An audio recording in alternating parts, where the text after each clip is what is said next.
میرے نبی پاک صلی اللہ تعالی علیہ وسلم جب رجب کا پچھلا مہینہ جو گزر گیا نا، یہ جب آتا تھا تو آپ کہتے تھے اللہم بارک لنا فی رجب و شعبان، یا اللہ ہمارے رجب اور شعبان میں برکت دے، وبلغنا رمضان، اور یا اللہ آگے رمضان آ رہا ہے، یا اللہ ہمیں اس تک پہنچا دے۔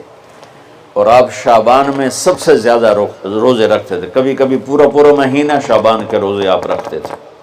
اور 15 شعبان جو بہت مبارک رات ہے، اس میں آپ نے فرمایا اس کا قیام، رات کی تہجد اور دن کا روزہ، یہ اللہ تعالیٰ کی بارگاہ میں بہت محبوب ہے۔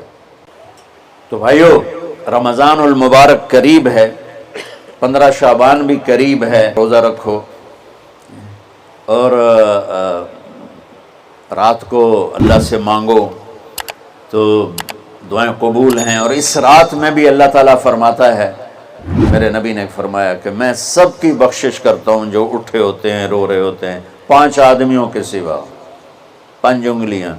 پہلا سنو، مشرک، دوسرا شاحن، دل میں بغض کینہ رکھنے والا، تیسرا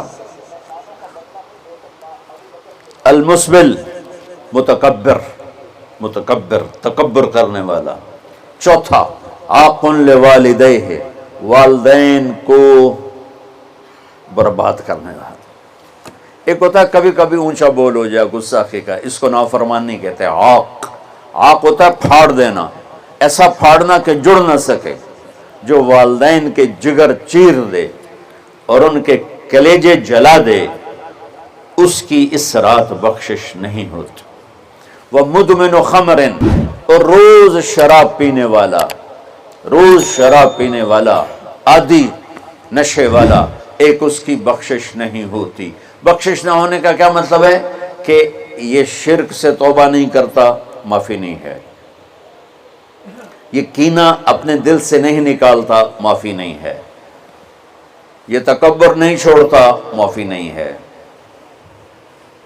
یہ والدین کی نافرمانی نہیں چھوڑتا، معافی نہیں ہے، یہ شراب نہیں چھوڑتا، معافی نہیں ہے۔ اگر یہ چھوڑ دے سب معاف۔ ادھر یہ توبہ کرتا ہے، ادھر اللہ سارے گناہوں کو دھو کے پاک کر دیتا۔ اور اللہ کی رحمت اتنی طاقتور ہے کہ میرا رب فرماتا ہے، یہ تو میں نے 5 غلطیاں بتائی ہیں، لیکن میرا رب فرماتا ہے میرا بندہ، میں تجھے عمر بھی دیتا ہوں، طاقت بھی دیتا ہوں، تو اتنے گناہ کر کے زمین فیصل آباد کی سے اٹھا کر آسمان کی چھت کو لگا دے، سوری دنیا گناہ گار ہو جائے نا تو آسمان کیا چاند تک بھی گناہ نہیں جا سکتا۔ اور میرا اللہ کہہ رہا ہے ایک مرد عورت اتنے گناہ کرے کہ آسمان کی چھت کو لگا دے، پھر صرف ایک دفعہ مجھے کہے یا اللہ معاف کر، تو میں سارے ہی معاف کر دوں۔ تو بھائیو، یہ رات بھی معافی مانگنے کی ہے۔ اور اگر رمضان کا مہینہ تو پورا معافی کا مہینہ ہے کہ دوزخ کے دروازے بند ہو جاتے ہیں، جنت کے دروازے کھول دیے جاتے ہیں، شیطان قید۔ آپ دیکھتے نہیں نمازی کیوں بڑھ جاتے ہیں رمضان شریف میں؟ کہ وہ نامراد قید ہو جاتے، تو کسی کو زنجیروں میں باندھو وہ چل تو نہیں سکتا، چھوڑ دو زنجیریں تو چل پڑے گا۔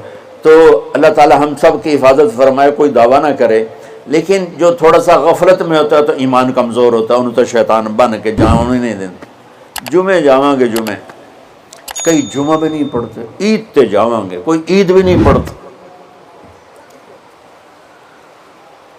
یہیں یہ ایک نگینہ سینما کے مالک نے بیان کروایا تھا اور اس نے بعد میں اس سینما کو گرا دیا، آج کل وہ کینیڈا میں ہوتا ہے۔ تو وہ سینمے کا جو تھا نا مینیجر، وہ میرے پاس آیا، کہا مولانا آج میں پہلی نماز پڑھی ہے۔ وہاں ہم نے مغرب کی نماز پڑھی، اس کے بعد بیان ہوا، بیان کے بعد وہ اتنا ہنگامہ ہوا کہ رش بہت تھا، تو وہاں نماز پڑھی نہیں جا سکے۔ ہم نے کہنے لگا، میں چل رہا تھا میرے ساتھ ساتھ، مولانا آج میں پہلی نماز پڑھی۔ میں نے کہا کیا مطلب؟ کہا جی یہی کہ آج زندگی دی پہلی نماز پڑھی، ہوگا راؤنڈ اباؤٹ 40-45 سال کا۔ میں کہا پہلی نماز؟ ہاں جی پہلی نماز۔ جمعہ پڑھے؟ نہیں کدی نہیں۔ عید؟ نہیں کدی نہیں، اج پہلی نماز تواڈے پیچھے پڑھی ہے۔ شیطان جب قید ہوتا ہے تو زنجیریں کھل جاتی ہیں تو نمازی بڑھنا شروع ہو جاتا ہے۔ اس کے بعد جو گھٹتے ہیں نا تو شیطان کی وجہ سے نہیں، اب نہیں کدی نہیں، عید نہیں کدی نہیں، اج پہلی نماز توڑے پیچھے پڑی ہے۔ شیطان جب قید ہوتا ہے تو زنجیریں کھل جاتی ہیں تو نمازی بڑھنا شروع ہو جاتا ہے۔ اس کے بعد جو گھٹتے ہیں